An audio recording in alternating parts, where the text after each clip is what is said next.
What's up, guys? Welcome to episode number 143 of the Always Race Day podcast. I'm Connor Ferguson here with Caleb Sloha and Josh Olmstead. We're talking NASCAR today. The NASCAR playoffs are going to start on Sunday at Darlington. We'll talk Daytona. We'll talk Ryan Preece's wreck.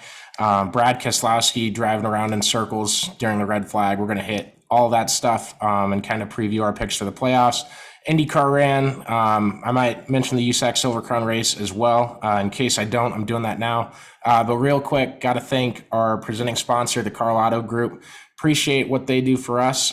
They've given us the budget to go out on the road as much as we have this year, and we hope next year to increase it. And if you're looking for a car, there's no better place to find one than the Karl Auto Group. I can promise you that. We say it every week here on the Always Race Day podcast that they will get you a car as cleanly, with as much cleanliness as possible. There won't be, it will look like it's never been to a dirt track before. You got to take it there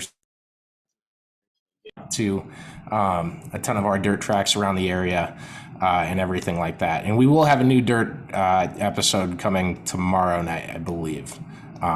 Yeah, sorry on that. We're scheduling and all that stuff. We're getting better at it, but yeah, guys, how's your weekends? I heard you guys watched the race on a phone. Yeah, we watched Daytona from a phone because we went to Milwaukee and watched the ARCA and truck race. So that's where we were for the weekend. Yeah, we got to talk that too. I almost forgot that it was even going on. It was like Sunday at 2, and I'm like, I didn't look at the schedule. I'm out at the pool with my family, and I'm like, oh, there's a truck race today too. Sheesh. Yeah, hopefully. I mean, they had expected like 20,000 people. So the crowd was pretty decent. Beautiful facility. Did 20,000 show up? It felt like it. Okay. I would say it felt like it. It's so hard to tell because, I mean, from what I'm used to seeing at like the Iowa Speedway stands, like it's a lot bigger facility and stands. So, yeah, I mean, it seemed like a pretty healthy crowd. They got to work some stuff out. Yeah, they've got to figure some stuff out concession wise and stuff like that. But what do you mean by that? The lines were long? Is that what you're talking about? If we chose to go get food in between ARCA and trucks, we probably would have stood in the line for over 2 hours. We would have missed the start of the truck race, and the ARCA race got done probably a little over an hour before that. Gee. I mean, we don't know that for sure because but they pretty much like their main kind of food stand, besides some other like little restaurants and like stuff that they had going on. The line was probably, God, I don't even know, but they only had 2 registers open. But it was very, very, very long. I mean, it was probably at least quarter mile long. One of the stands even had to put out on a sign that said no food because they ran out. I've seen that before at the dirt tracks, so it's good to see NASCAR getting along with the times. What's like crazy about that to me is so they're expecting 20,000. That tells me that they didn't close or they didn't like choose to or opt not to open any food stands. Obviously, they're hurting for races at Milwaukee. I don't know how many races they host a year, but it used to be a lot more than they do now. But if they got 20,000, that's got to be one of the biggest truck crowds of the year, and it damn sure is going to set the ARCA record for this season. Yeah, that's the one thing I was excited for too. Obviously, it's different because they both shared the ticket price, because you just bought the one ticket for both races. But it wasn't like one of those things where there was 50 people in the stands for ARCA and then everybody came for trucks. There was a good, healthy crowd for the ARCA. And one thing that's so cool up there is I mean, Wisconsin is so just culture heavy with racing, and I mean that's why there's asphalt tracks all over up there. You can have asphalt tracks 10 minutes from each other and they both are going to have good healthy stands each night. And one thing that Josh Elliott and I noticed was just the variety of t-shirts that you had there. I mean, you saw dirt track driver, sprint car drivers. You saw Knoxville Raceway shirts. You saw Iowa Speedway shirts. Represent. You saw Supercross shirt. Supercross. Of course, Fenhouse and Majeski. But you saw, the Cup Logan guys. Schuchart ones. Yeah, there was a Logan Schuchart. You did not just do that. Come on. You heard me say his name. So that my boyfriend still does that to this day. He's worked on it now. I said it specifically because I was saying the word shirt after, so I wanted to make it a Schuchart shirt. But there was just a lot of everything, and so that's pretty cool. To see, and of course they were really repping their Wisconsin drivers. So. Yeah, it was a beautiful facility. They just got to get their concession stuff worked out. And, it took us about a half hour to start moving out of the parking lot after. But, other than that, it was just a beautiful racetrack. Yeah, and even the commentators that were at the track, they made a comment about how they were going to try to get some food in between the races, and that they couldn't just because of how deep the line was in between races. I'm glad the commentators were there because the last time I went to a truck race, they weren't there, and then I got called fake news by about 17 people because they didn't see a flip happen on TV. As it not? Well, I don't know if they. I don't know about the actual races, but the track commentators. Never mind then. Maybe they weren't there. Oh man, it's sad. That's more of a journalism problem. So don't think I'm bashing on NASCAR for that. I have other things I'll bash on them for. Not that one though. I hate that. That's a. No, I agree. I personally think that. I hate it too. Yeah, I haven't met anybody who likes it, but these, the bigger the company, the more they worry about the bottom line, and the less passionate they are, and that's why we're under an independent media company, and we always will be.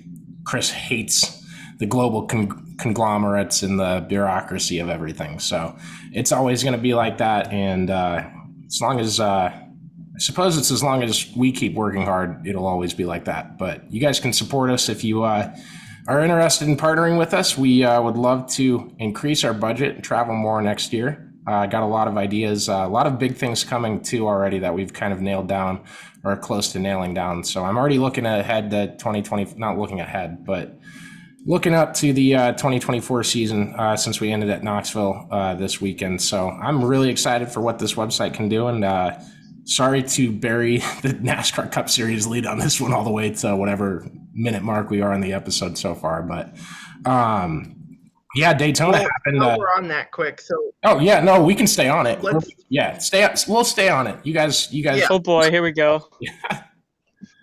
So. All right, Josh already knows where I'm going with this. So one of the big news stories out of this weekend then was Ty Majeski's deal. And I assume that there's going to be more penalties. Explain what happened. Full disclosure, I did not watch the truck race. So but give the background to the people on what happened with Ty. Yeah, so Majeski was fast the entire of practice. And then NASCAR announced after practice that they had basically found an issue on one of the, Holy Trinity deals with Majeski, where you don't mess with the engine, fuel, or tires. And the rumor in the garage, it's unconfirmed, but the rumor is that they had some sort of valve bleeder, basically to keep air slowly going out of the tire. That way, whatever pressure you set it at, it stays that pressure. Which is they have those in sprint cars. Every single driver on the track runs them. When's NASCAR? Yeah. When's NASCAR going to get with the times? Well, unfortunately, right now it's not. So NASCAR announced that his qualifying lap would not be allowed, and he would have to start at the tail. Obviously, with the qualifying lap not being allowed. And then he would have to do a pass-through at the start of the race. So that set him back. He ended up coming back to seventh, I believe. Yes. But that's something that I think... Don't forget they also confiscated one of the tires as well. Well, yeah, and so they did take one of the tires from him, so he had one less throughout the race, which it ended up being clean and stuff. So it really wasn't an issue. I mean, he pretty scathed away, for what it is. But I think NASCAR is going to probably drop the hammer on him this week.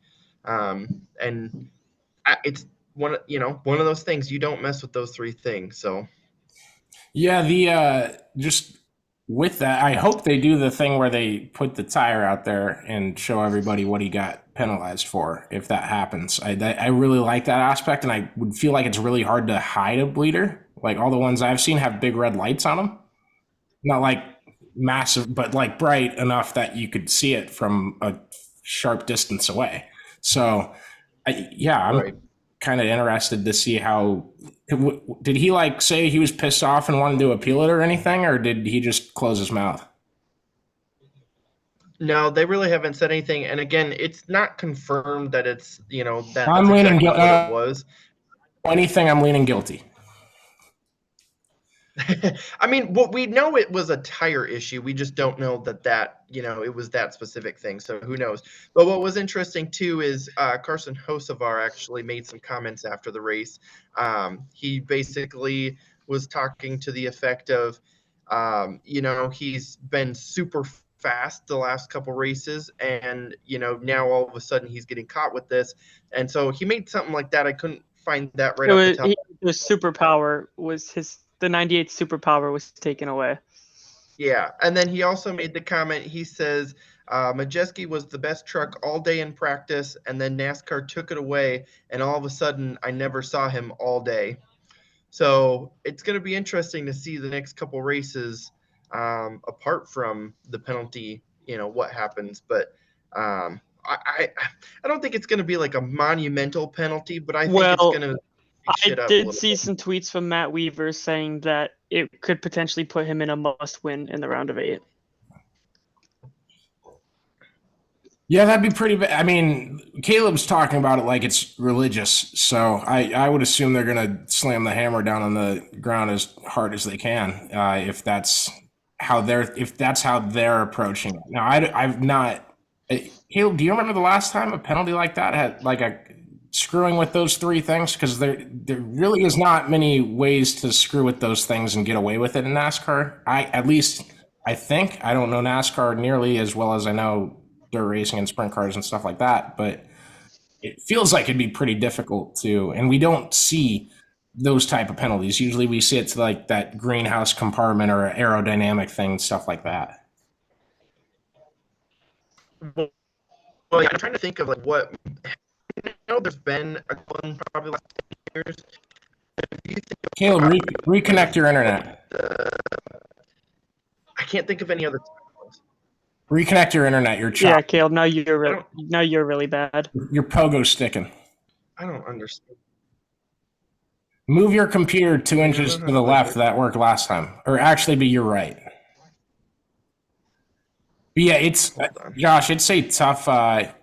Just figure it out, Caleb. You're fine, and leave and join the Zoom if you need. I'll get you back in. But no, it's like.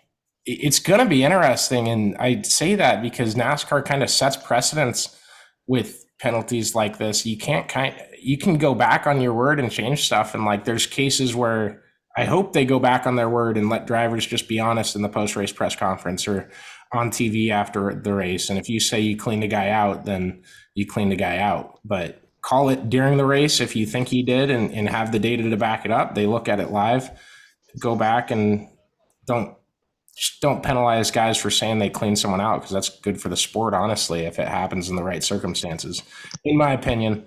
And I'm not at all advocating for someone to right hook a guy at Daytona. So don't even try to twist my words like that, please. But yeah, like I just think a bleeder is so hard to actually hide. Yeah, and I think coming up with the situation that they're in, it's a lot of gray area, and it's going to be a unique penalty because we haven't really had a situation where a team has been caught significantly cheating in the playoffs. So I think it's going to be something a little bit like we haven't seen penalty-wise. So if you're watching on YouTube right now, I'm going to keep old Caleb in the Zoom, because it's a real funny little box I got going right now. There's two Caleb. The only thing I was going to say, how is it? How is the internet? You're good. You're good. Go. It's always good till it's not. But the only thing I can think of off the top of my head is like you think like the Karl Long engine penalty. You think of like the Michael Waltrip fuel. I know, and it's not. You're good. It's Yeah, not, it phases in and out. You're fine. I'll fill in what you're saying to the people afterwards too, and we'll get through it. You're good. Let me just. Oh, Caleb's trying something again now. Dude, this episode is going to be so. It's so bad. I'm it's so okay. over my internet. If anybody like. I don't care. If you're yelling at us because our internet isn't good enough, then sponsor us, please. Come pay for our internet. Not directly. I just don't understand, but I will get you value. I promise. yeah. So we'll have to look and see on like other if I can find another penalty. But like those two things are ones that stand out. Is the Karl Long engine deal and the. What about the Brad K 200 points last year? And remind me what that was for. I don't remember exactly. It wasn't one of the three Trinities, though. Okay. So if you can try to come up with the significance to base off of that. But like I said, like we haven't had a situation like this in the playoffs, especially a guy that has already locked himself into the next round. So at this point, like I think it's going to be a unique penalty. Well, they would have found it at the last race if he was using it. I don't believe. And I love Hocevar. Like I'll hate on him sometimes. I think I've called him Ross Chastain Jr. on this show, unless it was Caleb. It wouldn't have been recently, but I saw him at the Chili Bowl go out and hang with the top row rowdies when I visited down there. And if you're a good hang, I'm just a friend of you or just a fan of you. Like I just watched him in his element and like get along with the fans and give everyone that walked up to him time. And I was doing a lot more of taking in than I was reporting at the Chili Bowl this year, just for more of my sake of like understanding the event and stuff going on and stuff like that. But I really like Carson. I really like, guys that will say stuff like that. And, especially if they suspect someone's cheating, no one's going to find out if you know about it and you don't hint at it or say anything. So go ahead and do it. And in a harmless way, he did it. I don't think Carson's going to get penalized for it. I don't think Carson's going to get fined for it. And if Ty Majeski goes up and punches Carson Hocevar in the face, it'll only help the sport. So I can't wait for the rest of this episode because my opinions are very sharp today. There's not, there's not a dull edge to the knife. I think it's time then that we move on. Yeah, let's talk Daytona. Chris Buescher wins again. My dad was pissed. He never brings up the manufacturer thing in NASCAR. I very rarely kind of hear about it from fans, especially since it's moved to 3 instead of 4. And a couple weeks ago, he's like, yeah, man, like Chase Elliott really needs to win. We need to get these damn Fords out of victory lane. It's bullshit. And I'm like, what? It's like, I know you don't like Ford, but like, I didn't notice that you would notice that they won 3 weeks in a row. Now it's 4 out of 5, right? Like, it's crazy. Well, yeah, and 3 of those are Buescher himself. And then, you've got Michael McDowell. So that's the funny thing. Like, imagine at the beginning of the year, we would talk about Ford's winning 4 out of the 5, especially after the first couple races when Fords were struggling. I would have bet my left nut that didn't happen. And I'm like 55-0 in my left nut. And then imagine me saying, yeah, Ford goes on to win 4 of the 5 races right around playoff start, and it's, Front Row Motorsports and RFK. It's nuts, man. And we got to get into the entire race and everything. But the playoff field is set. Bubba Wallace ends up getting that final spot that everyone was vying for. It seemed like kind of the entire night. It's 12 laps in the race or 7 laps in the race or something like that. And they're 3 wide all the way through the field. And we haven't seen that with this package lately, I don't think, at super speedways. And, I will say it's really cool to see. And it's cool to see like that's how the package performs. I don't know if we want to get right into the Ryan Preece wreck because I would say I love this package, but I was told that this car was being made to prevent cars from going into the air. And that was one of the aspects in why the car was set up and built how it was. And that, oh, well, it might take away from the action at this track or this track, but it won't go airborne. So I have pretty much completely switched my tone on if I like this car or not, and I fucking hate it. And I agree with Damon Helgevald. Said it on here first that the best cars NASCAR has designed are running on Saturdays right now in the Xfinity Series. So, Damon, you were right. That's one on the scoreboard for you. I take no pleasure in saying it. I hate every aspect of that. I'm going back, but in a modern day and age like that, that was a car of tomorrow flip. That they went away from the car of tomorrow because of flips like that, like so damn quickly. What the hell are you doing now? Yeah, that was a Talladega. It's coming down to. You say it was a Talladega Nights flip? Violent. Yeah, yeah, it was violent. That was the flip. That was the flip where it's so stupidly violent and just keeps flipping, and then they go to commercial break and they have an Applebee's commercial and they come back and he's still flipping. I'm glad you brought up Talladega. Oh, that was because Ayrton fucking that was the first thing I said to them. That's great. But that was the first thing I said to them. Like, it was. I just watched Denny Hamlin's podcast before coming on here, and he even said too. He goes, it was like, when you saw it in Talladega Nights, it was like, well, of course, they went above and beyond, and the flips aren't actually that violent and prolonged and high up in the air, but like that was that. And that was the same thing I said when I watched it. It just did not stop, and it was so high up in the air. And I've said it before and everything. I just hate super speedway racing. I cannot stand it, and it just makes me so uncomfortable to watch. And I guess the next thing is probably going to be what people are talking about is get rid of the grass back there. Thank you for bringing that up, because I completely forgot that was a big talking point over the weekend. Yeah, that's what Hamlin had said too, was get rid of the grass, and the cars are still going to flip, but it's not. Yeah, what would you put there? Concrete. I'd put water. Oh God! You want to make sure the car doesn't flip. Put a puddle. Yeah, so the dead stops the car in its tracks, so your head gets blustered forward into the steering wheel. The grass is supposed to make it slide easily to a stop, and so is the sand, and all of it flips cars, man. It's just like you can't blame the grass. We've seen so many wrecks at Daytona, and like stuff like that doesn't happen, right? Like, I don't know if you can scientifically prove that the grass is part of what made the car flip, and that this alternative is better, then go for it. I'm putting the blame on NASCAR for whatever the hell this car turned out to be. It's embarrassing the last 2 weeks. Sorry, go ahead. No, you're good. You're good. Don't time out me. So you only get 3 timeouts, and you use 2 of them when you reset your internet. So, but I think it's important. They're not saying get rid of the grass to stop the flips. They are saying get rid of the grass, and it's going to stop. Like, that car flipped, but then once it transitioned back over the asphalt and hit the grass again, that's where it dug in and really started to go again.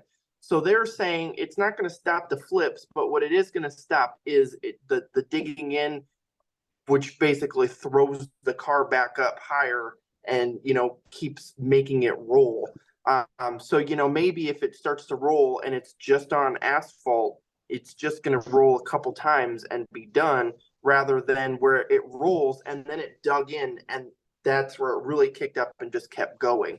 So that's the difference. Is we're not doing that to stop the rolling. We're just trying to limit the rolling, which to me I still think is just stupid. Oh, it's just so stupid. I've come up with a different idea. I want a Fantasy Factory style foam pit on the backstretch. There you go. That would stop it. That's better than concrete or grass, as far as I'm concerned. The car just slides off and then it just disappears. Yeah. Sure. Do we really think that would stop a car any harder than grass? Now, the issue would be, where do you put the other side of the pool wall that you kind of build, right? Would it be all the way up to the safer barriers? But I think I hit gold on this idea. I'm going to go sell it. You have fun with that. The counter example that I see with the grass that where concrete could be beneficial would be the Matt Kenseth wreck at Talladega in 2015 or 2016, where he basically just slid into the back wall and just flipped right back over. Like, yeah, it was pretty fast pace, but I mean, it rolled on its lid, hit the wall, rolled back over, and that was it. To where you had the contrary of Preece didn't even make it halfway to the wall before end over end Talladega Night style, as Caleb said.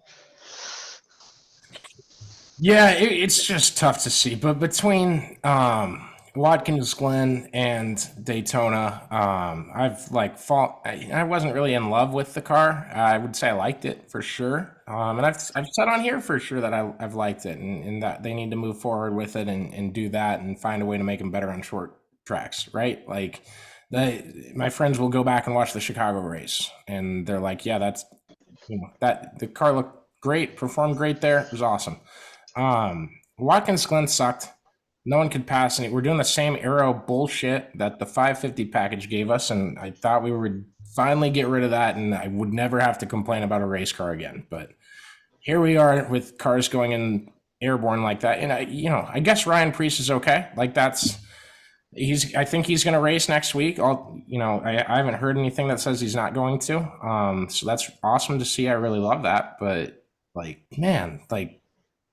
it caught air itself. I don't think it was the grass that lifted it into the air or anything. And yeah, it caught afterwards. But if it doesn't lift up in the air in the first place, maybe the grass you slide.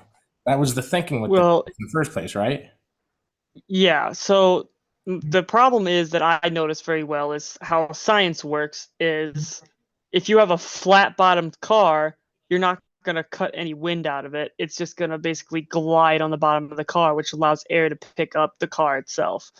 With the essentially not like if you throw the diffusers out / get rid of the bottom aspect and have it open like the old cars would be, you'd have a less chance for that to happen just because if air were to go under the car, it had more air would basically get sucked out through the holes more than just basically gliding underneath the car, like a plane wing essentially. I'm completely lost. I have no clue. I don't know science.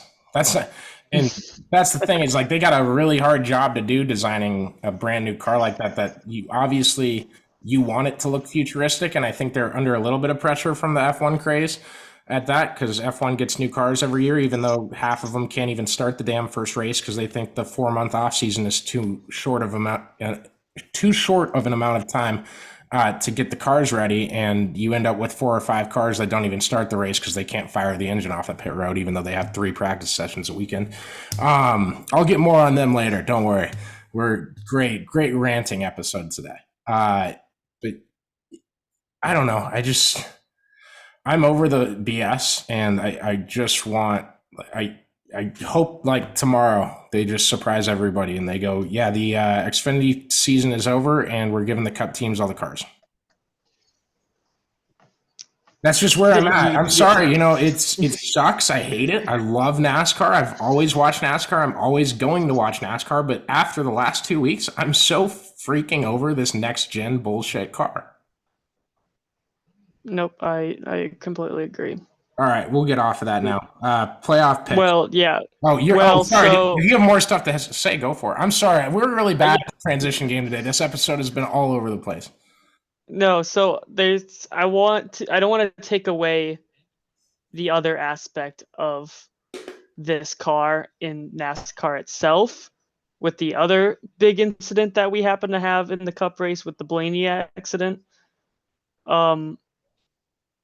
As violent and as much as we shit on this car, can we talk about the absolute phenomenal strides of safety that we've made, considering that we've had this same exact incident in 2001. Bad journalism. As much as it's probably a sensitive subject, still. No, many. Ryan Preece is okay. Like, no, that's like it is much safer, right? Now it did Right. in Kurt Busch's career, and all three of those things are circumstantial, and all three of those things are true. They don't. It's not a linear graph where it's like if this wreck happens, this happens, and if it goes past this line, then this happens. Obviously, there's luck involved in every. There's luck involved with being good at every series that runs racing on the planet, minus F1. Okay, it has made NASCAR has made fantastic, phenomenal strides with safety, as has a number of tours around the country, especially after Dale Earnhardt's accident and the invention of the Hans device and everything like that. So I agree that, like, it's fantastic that Ryan and Ryan are both okay. And yeah, it's phenomenal strides. I think it hurts more that it's a newer car and we're having issues that are 12 years old. Issues that were so bad that car was supposed to last NASCAR a lot longer than it did, and they went away with it so quickly because of wrecks that looked exactly like that one. So I'm sitting here like, did you just like run in circles for 10 years? Right. Not really, figuratively, but I just wanted to circle back to it just for the fact of don't think I've seen some crazy like nose in collisions, but I don't think I've ever seen one where the wall flexed as hard as it did when Blaney hit it. I mean, I've never seen a safer barrier given that bad to where they basically had to go back and just double check to make sure that the foam blocks were still intact. I didn't realize it was that hard. So if you're saying that, then that is even more impressive to me. And I still fucking hate the car. But yeah, I think we're good with all that. I do want to talk about the playoffs and our picks. And so on this podcast, like, I try to be fair to everybody, and I think the fair thing to do is go after the playoff standings that matter more. And so we're going to talk about the owners' playoffs, and Chase Elliott barely squeaks in last spot. Good for him and the HMS9 crew that's been battling all season long with all those guys in the car. So I'm very excited that they got in the playoffs. Why does that feel not legit? I said it was owner playoffs, dumbass. Gee, Caleb, I'm set. Dude, I put it on a tee for you to just knock my head out of the park. No, that's what I'm saying. I feel like you're trying to get you to blow up on me a little bit here because you've painted me as this super fan of Chase Elliott. Where I am going to pretend on Twitter like the owner points matter so much. Yeah, I mean, there's going to be a good talk about it. It's one of those things where, yeah, it is changed up a little bit. And I do feel like the owner points in these situations are good because then you do get the benefit of saying, hey, these, couple extra drivers that filled in, all get the credit of putting us into that playoffs as well. I hope the HMS guys do what I predicted them to do last year, and one wins the drivers and one wins the owners. Yeah. I mean, I'd rather it be Larson than Byron, but that's just because of the post-race interview and solely that. It'd be interesting to see when the last time that's actually happened. I know it's happened in Xfinity. I don't think it's ever happened in NASCAR because we kind of went into it last year with Bubba making it in the owners' playoffs and not in the drivers. I can't remember if it had happened or not. I think the trucks is the only one that has happened in. I mean, what are we talking about? Since we've done like the down to 4 cars deal, because it's definitely happened in the past. That a driver has won the championship and a different owner's car won as well? Yeah, because it's happened in the past. It's happened with, especially back in the day with like Penske and Kyle Busch Motorsports and Xfinity. That's. Oh, okay. I'm mostly saying Cup Series. The modern era. Yeah. Well, yeah, and. Yeah, the Kyle Busch All-Star car definitely should not be in that stat. You know what? No like shade towards them or anything, but you got a Cup guy driving the whole season. Now they're limited to 5 races. It's just different. Well, yeah. So yeah, I don't know if that's happened recently, but like as far as people being good in the playoffs, I mean, I think your first ballot for the top 4 has to be William Byron. You got William on the on your final 4 picks? Yeah, I mean, he's. Do you want to say all four of yours at once, or should we go through and talk about if we I have? don't even know who else I have beyond that, because, and here's the thing. Here's what I'm going to say. The issue with this current format is it's so 50-50 on whether Byron will even be in the Final Four. He should be, and for all due sakes, he really should be the champion this year. So like that would be my pick for who should win. Why he wasn't the regular season champion? Yeah, no, time out. Yeah, you're just advocating for the 2002 format that didn't have a Game 7 feel or anything like that.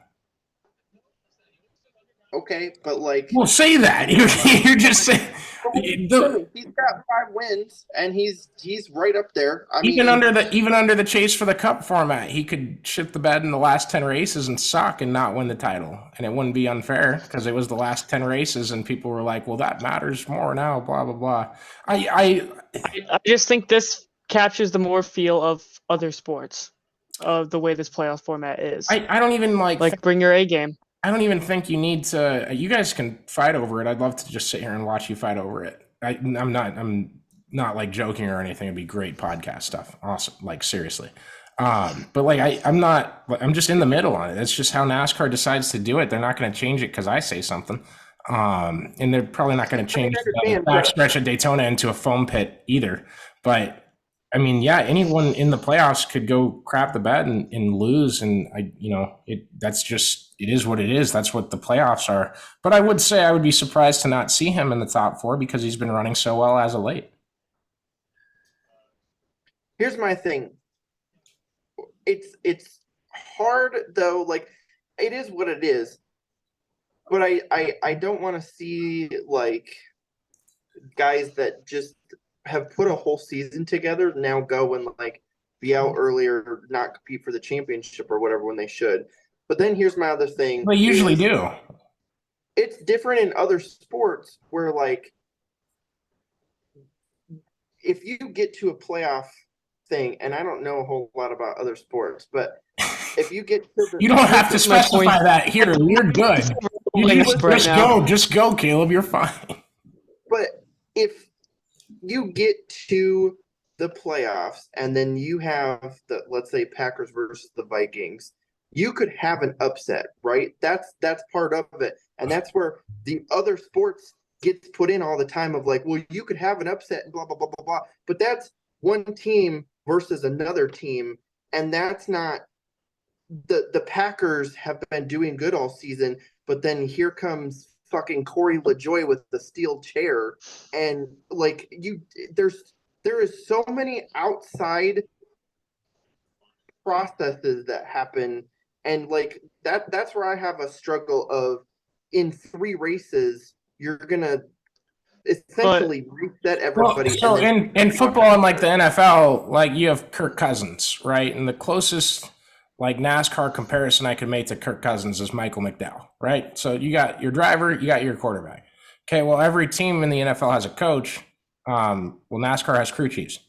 And every team has an offensive line that's blocking for them. That's the pit crew.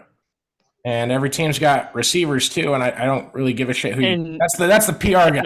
They're not in the trenches or anything. They're clean over there just taking photos at practice. Okay. And you have the referees.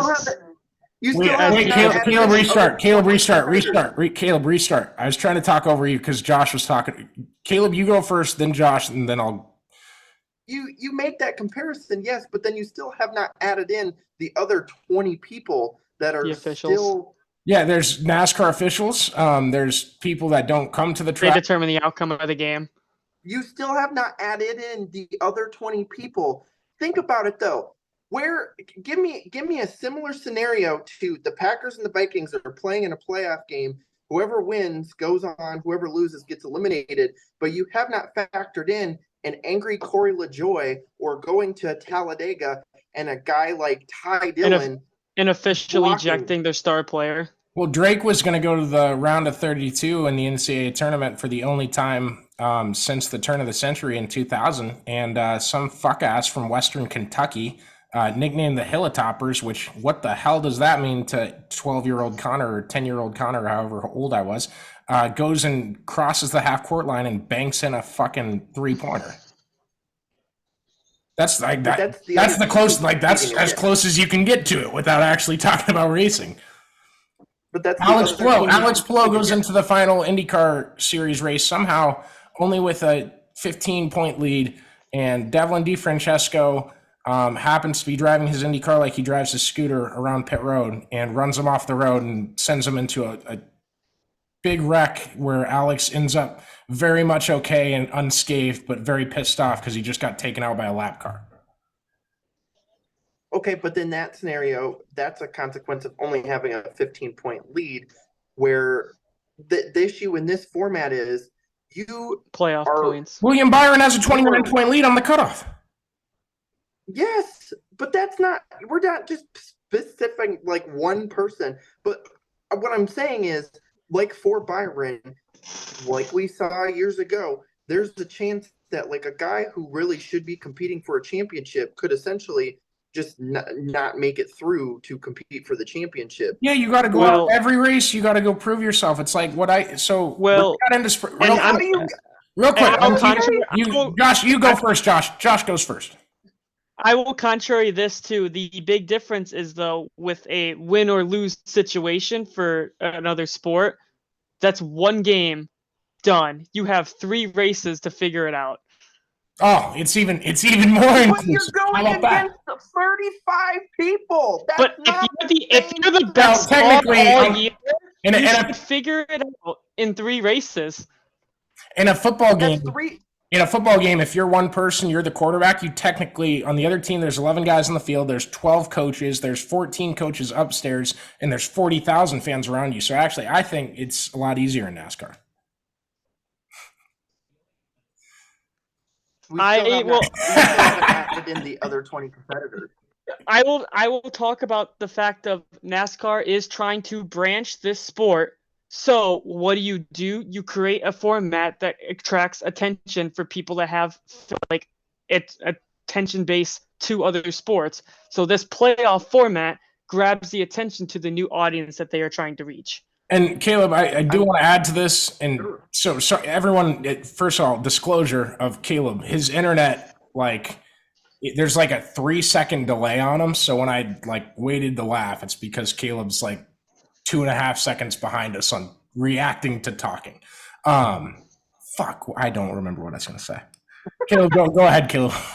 I'll think of it. So I just, my whole thing is it's because it's not easy to win a race, and I think it's super unfair. William Byron has. It's not easy to win a football game. Listen. Okay, no, you're good. Go. I think it's going point by point. Byron has 2 more wins than anybody else this year, but he still has, let's see, out of 26 races, he's won 5. So he's still only batting 20% for wins. What do you mean? So but listen. You threw the only and not me. Don't. Okay, listen. You're 2 seconds behind. I'm trying to listen. We're working on it here. He's won in every 5 races, essentially, okay, which is very good compared to everybody else in the field.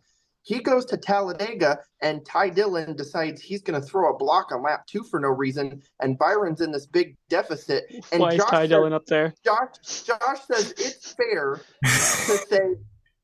Josh says it's fair to say, well, he's got the best record. He's won 1 in every 5, so he can figure out how to win 1 out of 2. No.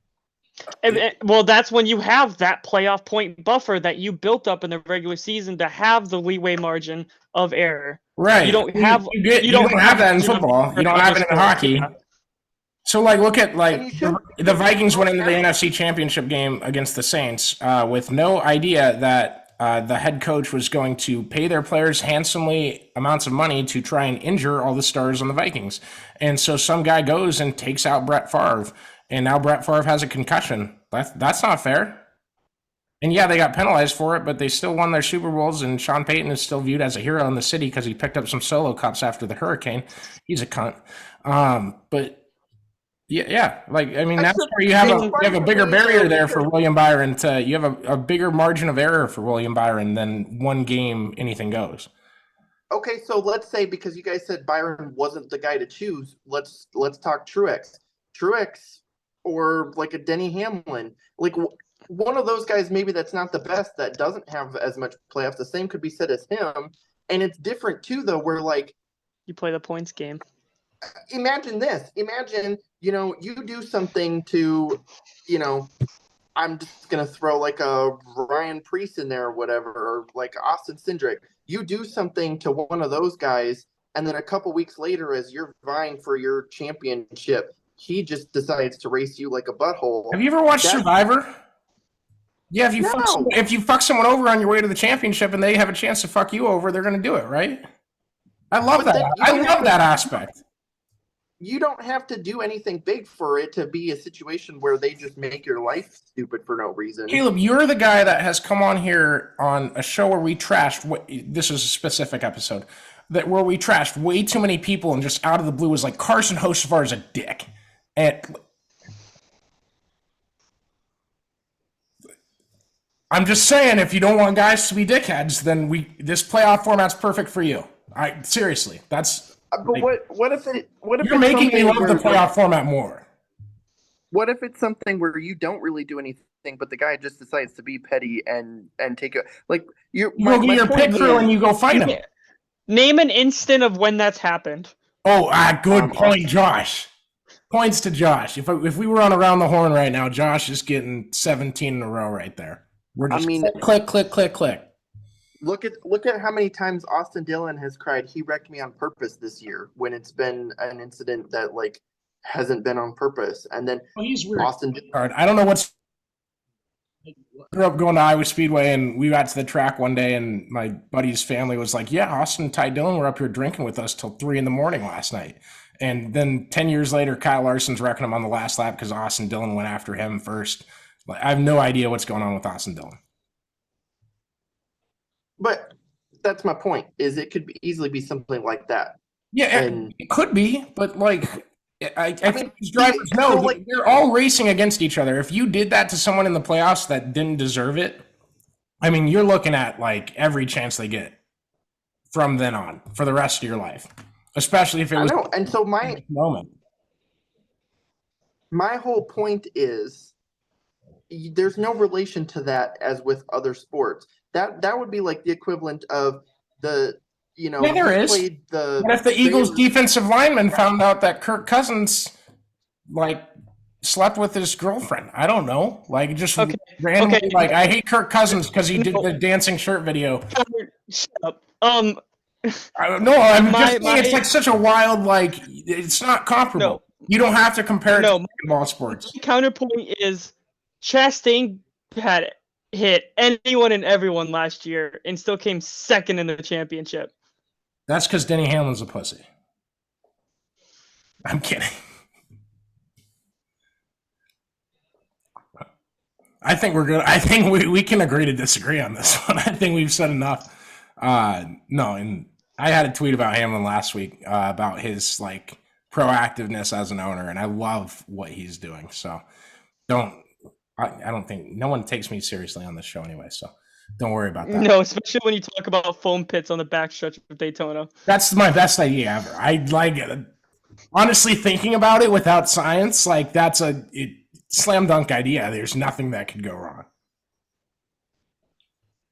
Especially if you made the walls foamy with that the podcasting stuff that you put on the walls. Yeah, if you put some of those, it would act as another safer barrier. All right, are we on? We need you. Okay, we got to do like, what's your final four? And so, Caleb, do you have William Byron in yours? I think he deserves to be there. What? I have him there. I just need your pick. I think he deserves to be there. I would say yes, he should be there. We all got William Byron. Josh, who do you think is like the second one on your list? Your second most. Truex. Yeah. Hold on. Let me go down the list and just make sure. Yeah, I'd put Truex in there. I'd put Hamlin in there too, and I know that's the top three right now. I don't want to do that, and honestly, I want to play it off like I always going to pick Ricky Stenhouse Jr. to make it, but I can't do that. So, yeah, I would go Byron, Truex, Hamlin, and then Larson, obviously. But do you guys have That's any? literally my 4. Is that your 4 too, Josh? No. Oh, thank God. I was going to say we suck as a podcast. No. I'll take Ricky. I'll put Ricky Stenhouse Jr. in mine. Or, no, I'll take Christopher Bell or Ricky. Can I get both of them? Will you guys let me do that? Can I get a 50-50 on that? No.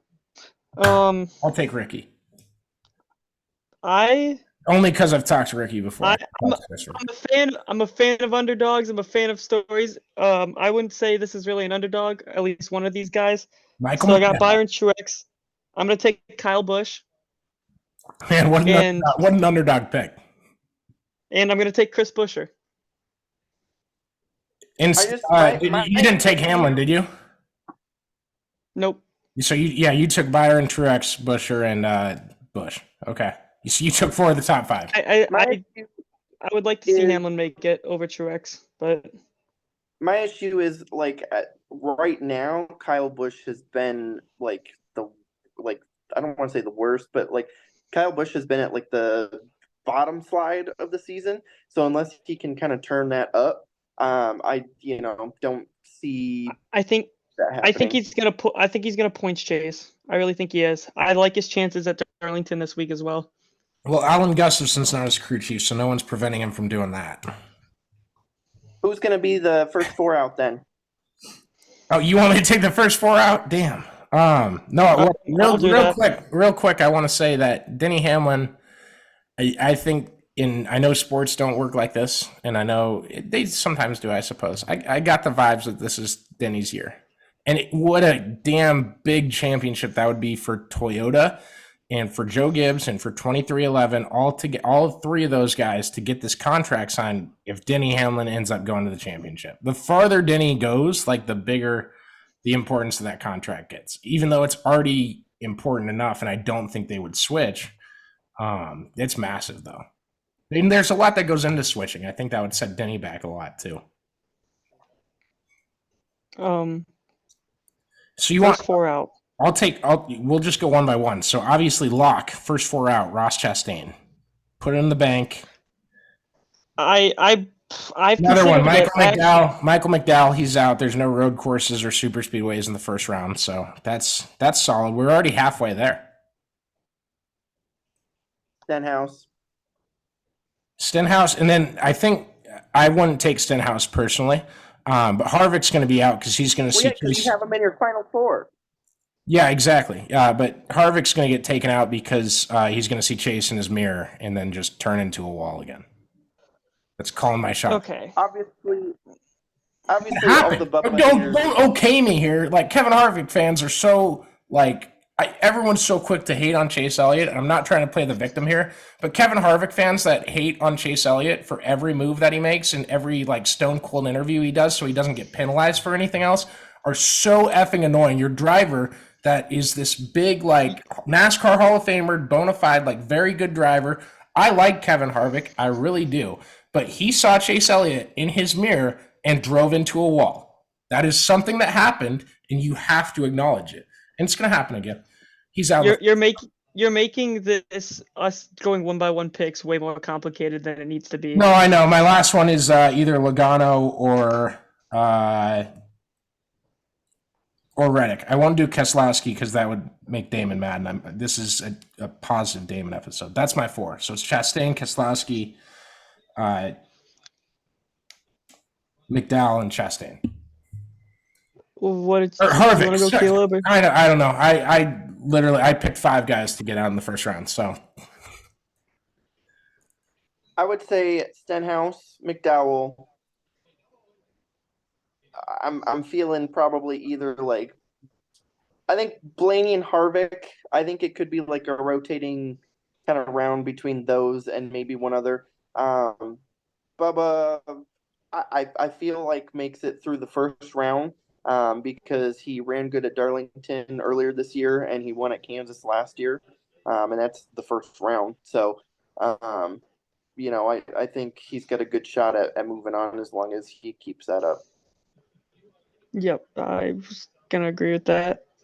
Um, my three obvious ones to me are McDowell, Stenhouse, Harvick. And I'm torn between it being one of the Penske guys or Reddick. I think with the way the 1.5 miles have been, it's probably going to be Blaney. I haven't seen a ton of speed out of him with Darlington, and Logano always manages to make a 21st place car a 9th place car. So True. I think I'll probably go Blaney, McDowell, Stenhouse, Harvick. I thought about Logano and I thought about Chastain, but I think it's going to be Blaney. He's just has not had luck on his side since he's won and since Gateway. I'm shocked you took Blaney out, and I know mine was kind of a joke, as in like I like making fun of those guys. I can see those guys being out in the first round. I can see the first round being very chaotic and like something happens to a lot of the playoff drivers. That's happened in the past. I'm excited to see it. I promise you guys next year we're going to come up with like a point system and we're going to make picks for a select number of races, and then we'll do like a punishment at the end of the year or something that we can turn into content. Everyone knows I'm a Pardon My Take fan, so they do stuff like that. We'll come up with something unique. But yeah, I think. Go ahead, Connor. I'm on the clock. Hawkinson or Kittle? Hawkinson's not with the Vikings anymore. Wait, hold on. Yes, he is. He is Yes, with the Vikings. I love Kittle, and I say that with this big Iowa State logo on my head. But Hawkinson. Check down Kirk. That's kind of who I was leaning Check towards. down Kirk is gonna take you a long ways, and Kittle's gonna get I done. was just worried with Addison being there. Sorry, I was so confused with what you meant by on the clock. I'm like, does Josh have to leave for work? That's not good. At 7:00, I hope not. Right. That's our playoff preview. I hope you guys liked it. Oh man, that rant was good because that's every talking point that has been said about the playoff format. I think we literally hit every angle that was possible to hit on it. And again, like that's the last thing NASCAR is going to change in terms of things like that you could majorly change in result of what happens this season. Maybe they do. Maybe I look like an idiot here, and I'm going to be bitching about you changed the playoff format but didn't change the car. But it's just where they're at, and I still wish they would make the season finale at a different track every year. I know different people have won it, and it's created parity anyways. I just hate the aspect that the same track gets it every weekend, and just I don't know. I don't like that part of it. Caleb, were you talking? Or you just suggesting stuff? Real quick, I found 2 cases of the same tire manipulation. Good. In recent cases, I would say. I would call them recent. So one is Ryan Newman with Richard Childress Racing, and the other is actually ThorSport. So we have. I do remember the ThorSport one. Yep. So we have ThorSport with Johnny Sauter, and it was in 2020, and it looked like it was a bleeder situation as well. And with this penalty, it was a 4-week crew chief suspension, in addition to a fine and a 75-point penalty. Plus, they were also disqualified from that race, which I would put in the disqualification with the pass-through and stuff that they had. And then with Ryan Newman's deal, the tire technician, engineer were suspended 6 races, and Newman lost 75 points. So on both of them, they lost 75 points. And I would imagine that they would stick with that consistency probably this week. Yeah, I don't know. I don't think they're consistent on stuff. They penalize guys for saying they wrecked somebody, and I watched A lot of guys purposely wreck people. Okay, we say that, but like, if you say tire bleeder, loss of 75 points, tire bleeder, loss of 75 points, typically with stuff like that, you're right. Yeah, no, I'm thinking over it. Yeah, I will just concede to you. You're right. And we're not, I hope people at home know we're not pissed at each other or anything like that. Those were both bleeder. Yeah, that's weird to me. I don't remember that. Maybe it's just because I learned about sprint cars like later. Well, shout out to Noah Nelson, because I literally messaged him and I said, "Hey, I need tire manipulation." Noah screwed up our stat. Noah screwed up our stat yesterday. I said, who are the guys that have won at both Iowa Speedway and Knoxville? And Noah did not point out to me that Brett Moffitt won an IMCA modified race at Knoxville that was exclusive only to people driving Harris chassis at the time. Oh, yeah, that he would have not known at all. I didn't know the race. I didn't know that event. I didn't know IMCA modifieds have ever set foot on the grounds at Knoxville Raceway. I had no idea. And Brett Moffitt should have won the truck race there, but. Go ahead. Oh boy. So don't get me on that. We already did that. God damn it! This delay on Caleb. I told him to talk, and I don't know what to. Yeah, but shout out to him, because I literally messaged him and I said, "Hey, give me tire manipulation penalties like recently," and he was like, "Oh, I think Newman with RCR and Thorsport," and I was like, "Look at you." Noah's awesome. He's fantastic, and he hits at a 96% clip. That's what I'm giving him. Reciprocal of 69, right? Something like that. Real quick, last thing on NASCAR. I'm just going to say this, and you guys can react to it if you want, and then we'll move on to IndyCar. Freddie Kraft, Brett Griffin, your take is fucking stupid. I hate it. If there's a driver that thinks he's on fire, going to be on fire, can do anything to put out the fire, I don't judge what they do in the moment to put the fire out. And if they do something to put the fire out, I'm damn sure not going to fucking penalize them, because it's a fire. Like, man, I'm really cold, right? Like, not cold. I'm being pretty brash with it, and I don't really mean that towards those guys. But I get it. You're competitors, and you wish that Brad Keselowski wasn't pushing Chris Buescher to the win. That's fine. Make a faster car, get a better driver. I don't really give a shit. Guy saw a fire. He did what he could.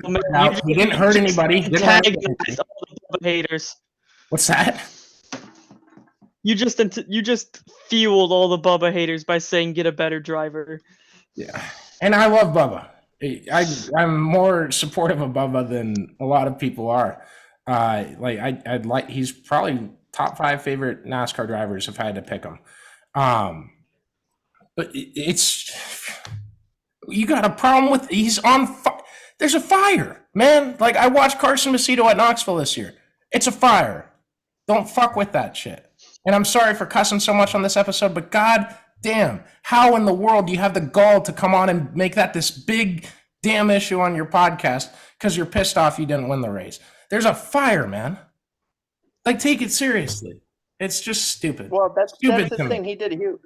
Their whole thing too then was like, oh, well, the fire people would get there to put it out, and it's like, well, they're already focused on this crash. I haven't listened to it, so maybe I need to go listen to it and do a different rant and just do a 10-minute. That's what I'm gonna do tomorrow. I book it. Well, I'll listen to their whole thing and then I'll react to it.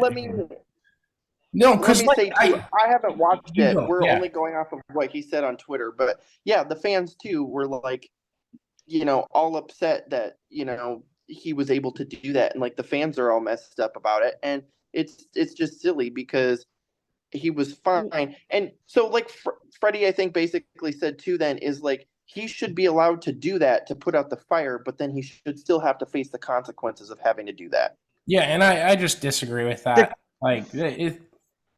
Man, like if you go under the line because your options were there's a car stopped on the racetrack and I have to go around him, so I have to go under that yellow line, and NASCAR penalized you for driving under the yellow line instead of driving 190 miles per hour straight head on into somebody, I'd be really pissed as a race fan. I'd be pissed as a driver. I'd be pissed as anybody in the sport, especially the guy sitting there.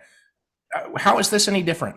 And why the hell do you think like fires are something to not take seriously? I get you're in NASCAR, and I get you guys have like this big ass medical team with a bunch of trucks at every facility. I've watched multiple fires this year at one fucking racetrack. That hasn't happened in recent seasons, and there's more safety developments coming to try and end like what has been a tumultuous sprint car season. How the hell are you pissed off because a guy drove around in a circle under a red flag, didn't get near a single human being, car, or blade of fucking grass for that fucking matter because there was a fire? That's stupid. I watched a clip that talked about the radio's driver about reactions and post like knowledge of it. Like, and like, for example, one of them, Kyle Busch, was like, the 6 car's on fire. And that's when the 6 car started moving. And like Kyle Busch was like, okay, there you go. And like everyone else through the field was like, what's he doing? And then the spotters were like, yeah, he was on fire. And they're like, oh, okay. Like no one had a problem with it. And if Freddie Kraft had a problem with it, say it then. Say it then. Say it on the radio right then, dude.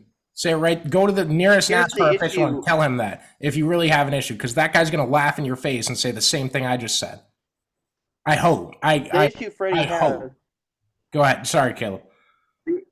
Yeah, the issue that Freddie has with that too then is he wants him penalized so that the 6 car can't be up there to help the 17 win that That's what it was. He was jealous that the 17 won the race. If the 17 won the race, I guarantee it's not a big deal.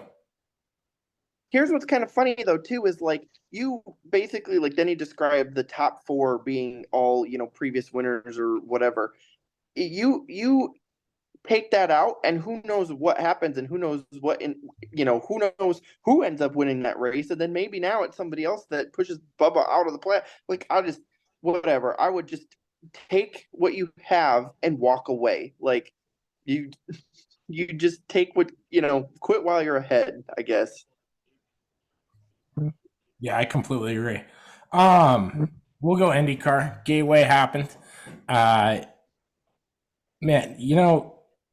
I know we've done enough like ranting and fighting on this show already, and this has been one of my favorite episodes. It really has.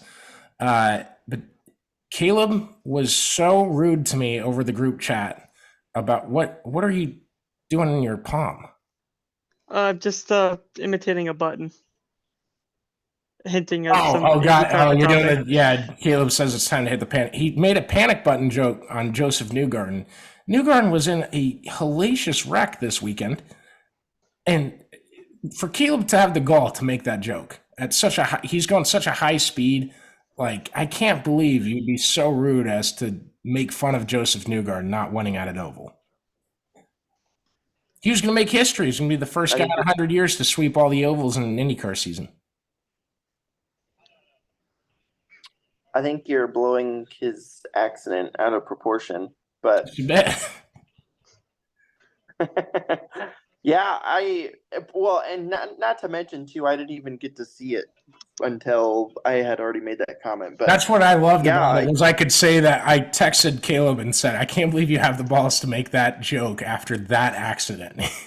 And I hope just for a split second you thought, man, what happened? Because right afterwards I saw the replay and he brushes the wall. Just brushes the wall and then out for the race. Oh man, it sucks, man. Like that's IndyCar oval racing. That's how cool that shit is. Is that he got in the marbles like half an inch and like his race was over, and all he did was brush the wall. But that's enough to take you out of it. You got to be perfect.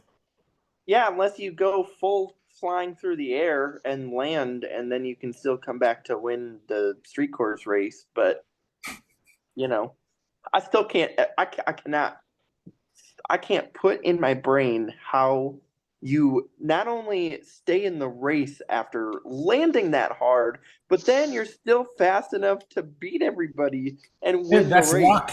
It's luck.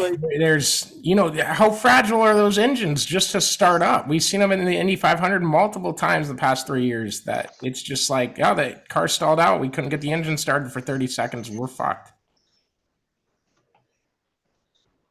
So I completely agree with you. And that's why it's so exciting is it's unpredictable and there's precision with it. And even when Alex Palou has locked up the title, there is moments where I'm like, well, if he kind of makes a mistake from 14th, I mean, it's open again, especially if Joseph goes back and wins. And I haven't tweeted Joseph's the lock of the year for any race this year, and then I did for Gateway, and he didn't win. So other than that, my jinxing has been very good. I've not jinxed anyone else. I think it's crazy to think that Palou entered this race 72 points ahead of Joseph and leaves 74 points ahead of Dixon. Like, he only gained 2 points, and it's to a different driver who was probably 30 points behind that before that race. This is like the masterfulness of Palou is he was running frequent, and he's 14th, and that wasn't a pit strategy thing. He was back in 14th, and somehow he ended up 8th. And it's like I had a conversation with a guy on a pit crew at Knoxville on Saturday, and name another driver who's been sued by multiple team owners and has gone on to drive for one of those two team owners and won a championship. And he's going to do it again. It's not going to be on his hero card, but goddamn, like that's what he's that good. He is that good. It's freaking fantastic that he's staying in IndyCar. I'll get to that in a second.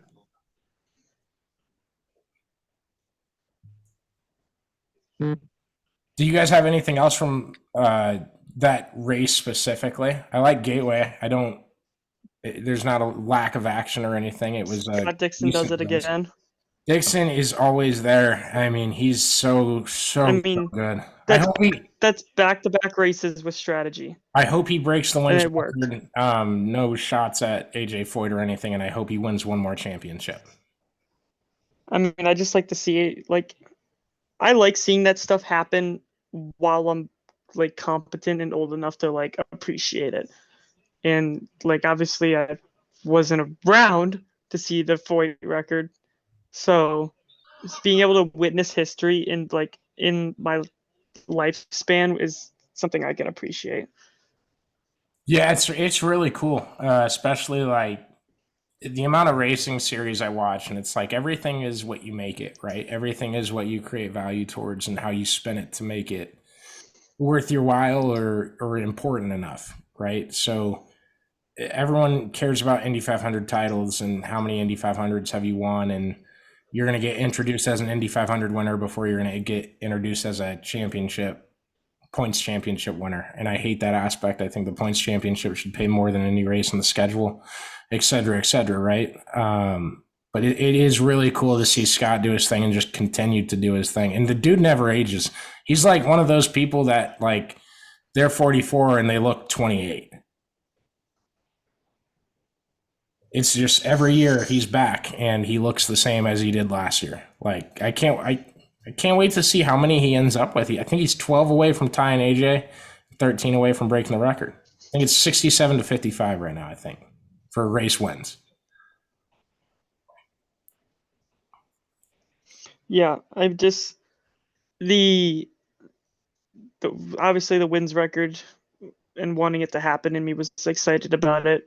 But my love for Pato O'Ward, who should have won the race because he was the fastest car on the strategy that was left. Still hasn't beaten Newgarden.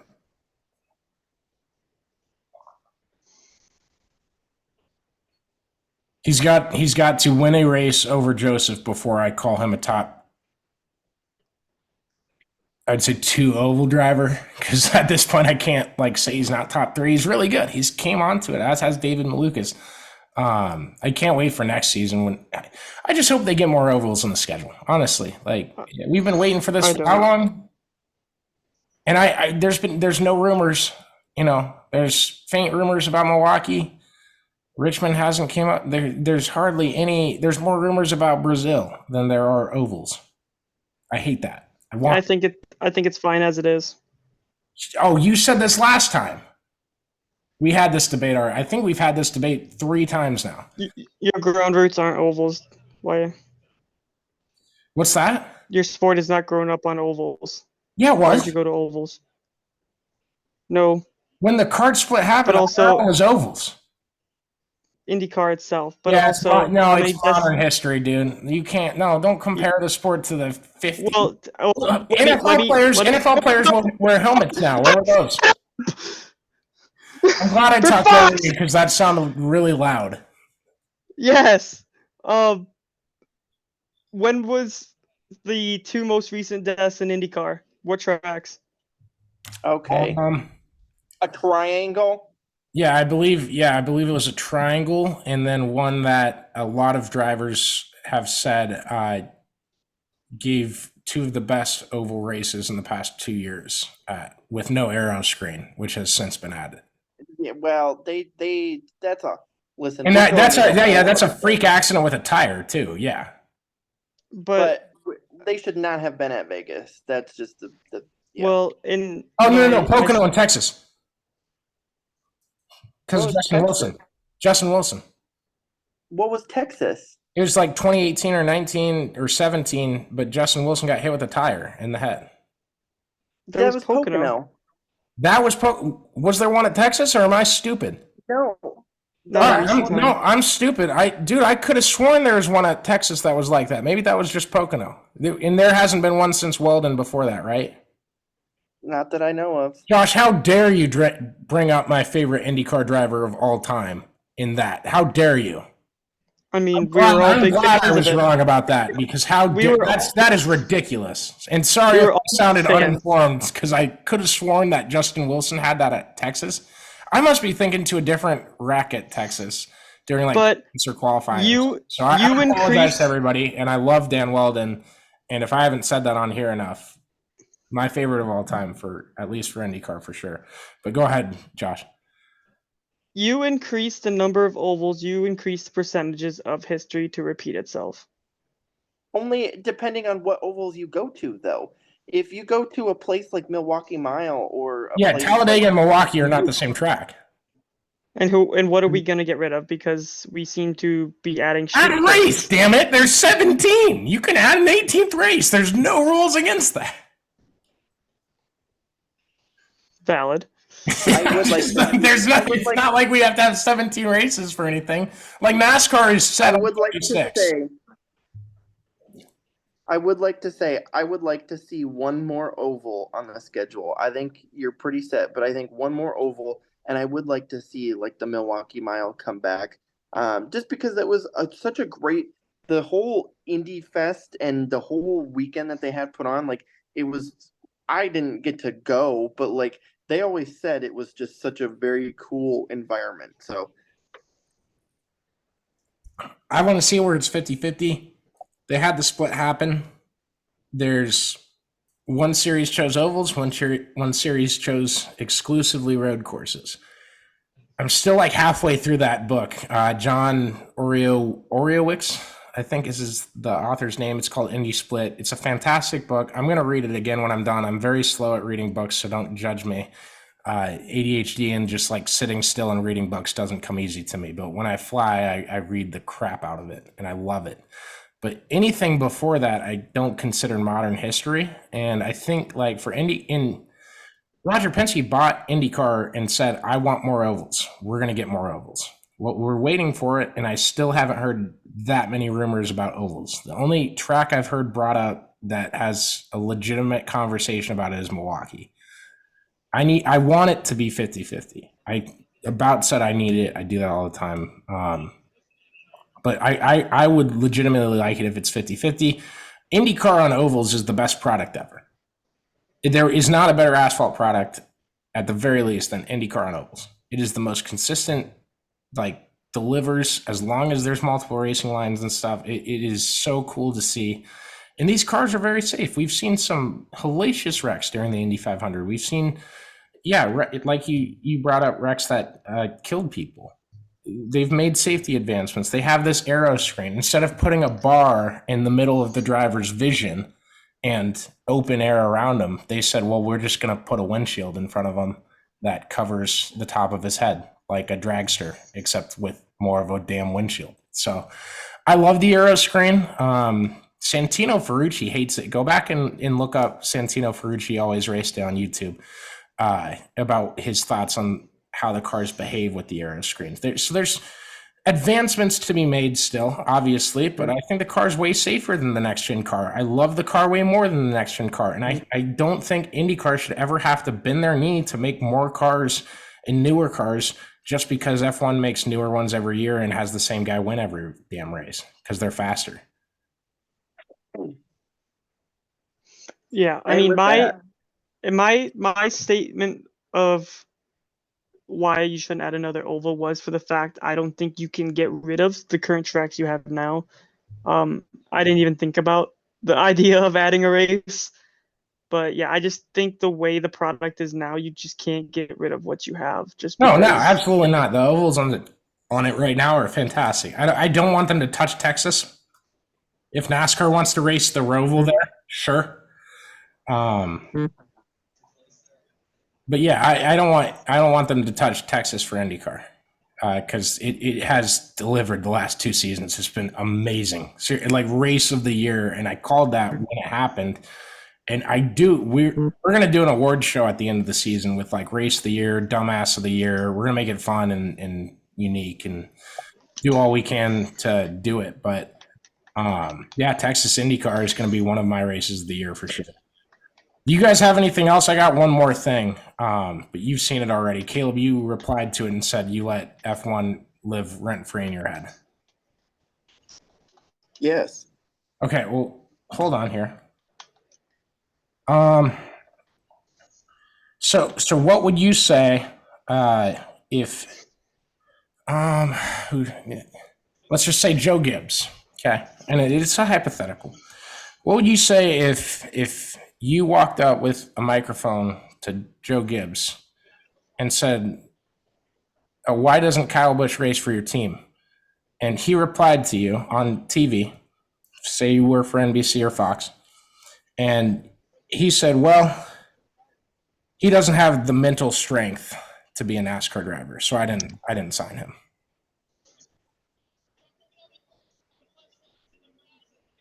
Because I feel like Joe Gibbs would be canceled on the American media. I feel like Joe Gibbs would be called a redneck idiot.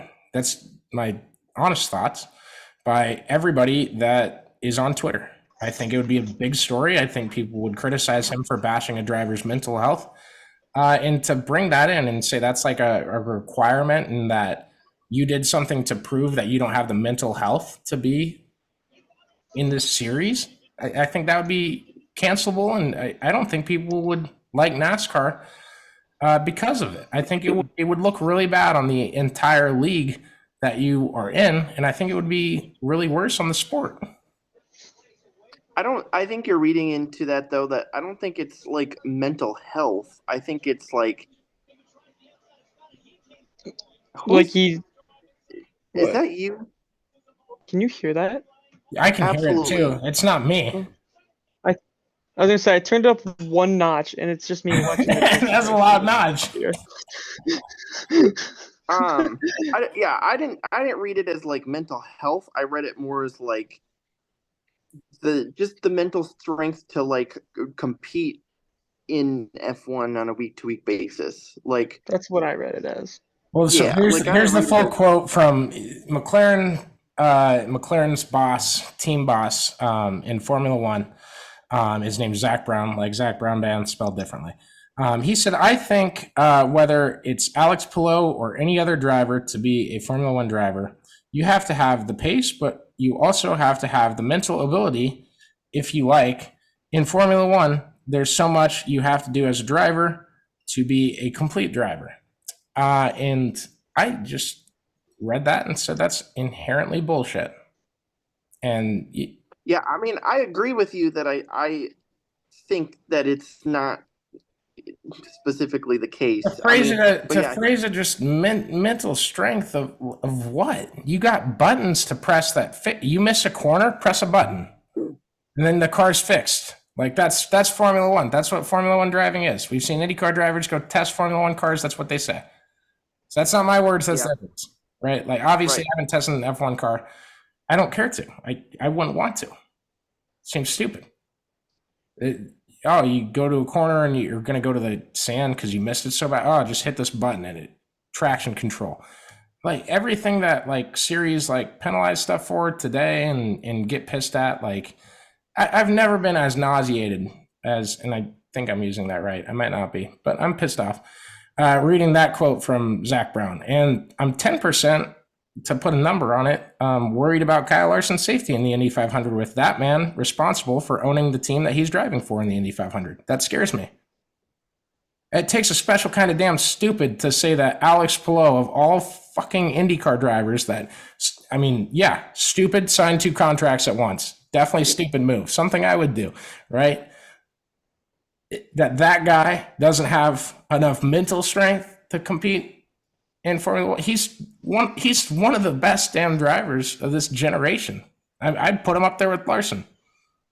Like I said earlier, he's gotten sued by 2 team owners. He's still going to drive for one of them that sued him, and he's going to win a second championship in 3 years.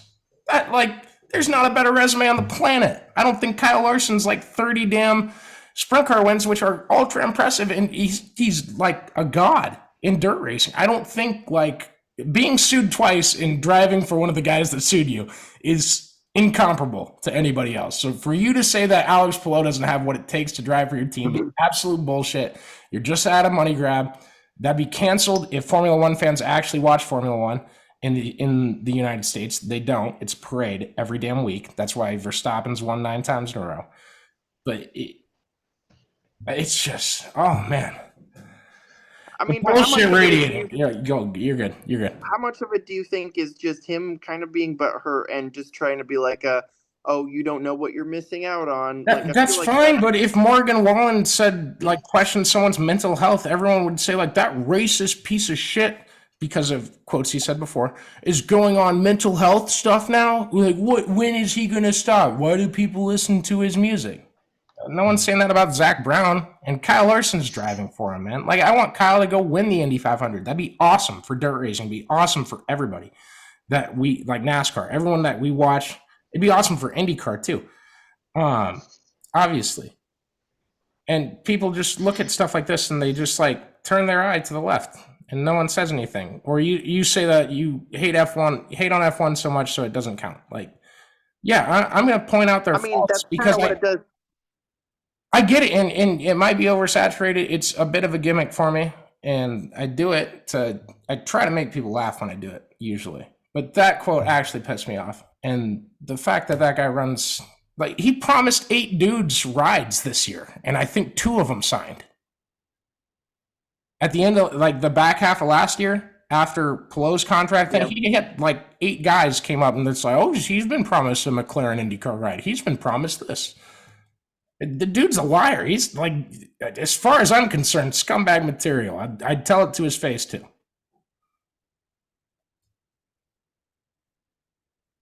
Maybe it's him trying to say all that to try to express who wants it more. He's probably just trying to give me shit, honestly. He probably did it all for the publicity he'll get from this podcast episode, which has been phenomenal. You guys good? Yeah. I'm good. Yep. Appreciate y'all listening. Hope we got passionate enough for you. I've definitely had enough of it from this weekend put into me. So we will have a dirt episode tomorrow, hopefully. And if you're listening to this, happy Tuesday, happy college football game week, and hope you read our stuff at Always Race Day, read our stuff at Cyclone Fanatics, 712 Media, Iowa Everywhere, all the places. And I hope that if you are interested in partnering with us, you DM me on Twitter, you send me an email. It's connorferg9@gmail.com. Let me know, and I will do my best to give you the best ROI you could ever ask for. So appreciate y'all. Share us, like us, give a shout out to Karl Auto Group, and we will see you tomorrow night, hopefully. Thanks, guys.